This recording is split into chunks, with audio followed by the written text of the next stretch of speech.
கிருஷ்ணகிரி அருகே உள்ள கந்திக்குப்பம் பைரவர் ஆலயத்தில் பொங்கல் பண்டிகை முன்னிட்டு நடத்தப்பட்ட எருதுவிடும் விழாவினை நாடாளுமன்ற உறுப்பினர் டாக்டர் செல்லக்குமார் கலந்து கொண்டு துவக்கி வைத்தார்.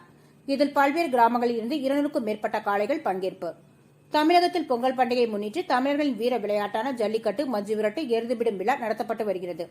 அதைத் தொடர்ந்து இந்த ஆண்டு பொங்கல் பண்டிகை வெகு சிறப்பாக கொண்டாடப்பட்டு வரும் நிலையில் தமிழர்களின் வீர விளையாட்டுகள் தொடங்கி நடைபெற்று வருகிறது. அந்த வகையில் கிருஷ்ணகிரி மாவட்டத்தில் எருதுவிடும் விழா பல்வேறு கிராமங்களில் தொடங்கி நடைபெற்று வருகிறது.